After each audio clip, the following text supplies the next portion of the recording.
Jau 40 gadus Viktora Ķirpa Ates muzejs ļauj ielūkoties senajā latviešu zemnieku lauku sētā, kurā glabājas vairāk nekā 6500 priekšmetu un 13 ēkas.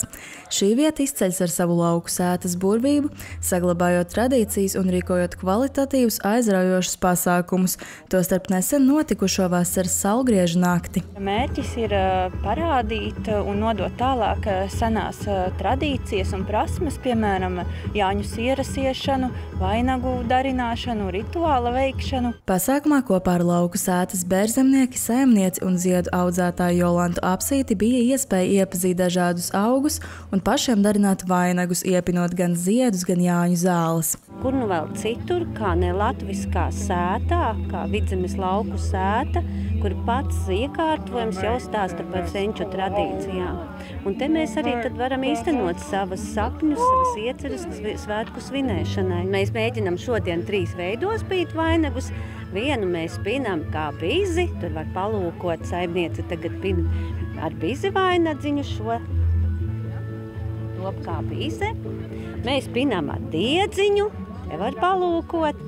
Un mēs pinām izmantojot tikai augus, ja nu gadījumā sanāk iebrist viskaistākajā pļavā, lai, ja nav līdzi nekādu materiālu, lai var uzpīt pats sev skaistu vainagu. Savukārt muzeja Saeimas mājā uz Malkas plīts Jāņu sieras iešanas prasmes demonstrēja saimniece no Malienes Dace Riņķe. Man būtībā vispār saista un interesē viss, kas ir ar šo te seno mantojumu saglabāšanu. Bet visu to seno mantojumu mēs nevaram saglabāt, būtībā pilnībā kāds viņš ir. Un šī ātrā sieras iešanas meitenes klase ir vienkārši ideāla, jo mēs varam viņu iekļaut šādā pasākumā. Tāpat apmeklētāji varēja veidot saulgriežu spēku augu nospiedumus uz auduma, izmantot dabas veltes skaistumkopšanas līdzekļu pagatavošanai, bet vakar noslēgumā piedalīties īpašā saulgriežu rituālā. Tiešām šeit apkārt ir tik lieliska senlatviešu atmosfēra latviska, un mēs te centīsimies uzburt tādu iekšēju un līksmu, rotaļām bagātu rituālu caur augiem, caur uguni, caur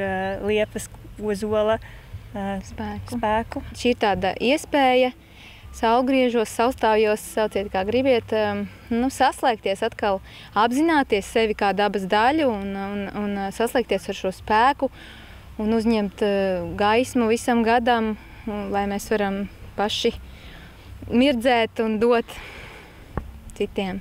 Bet mūsu tautā ir šis te mantojums, un tas ir tāds tik vērtīgs pūrs, ko būtu grēks tā kā laist aizmirstībā, un tāpēc mēs to turpinam, un mēs ceram un esam pārliecināti, ka arī citi to turpinās. Atgādinot, ka šis ir Ates muzeja jubilejas gads, muzejs 27. jūlijā aicina apmeklētājus uz svētku pasākumu. Muzeja jubilejas svinību nedēļā aicināsim uz pasākumu Saimnieču dienas lustes Annas pagastā, ko organizējam kopā ar Alūksnes novada kultūras centru.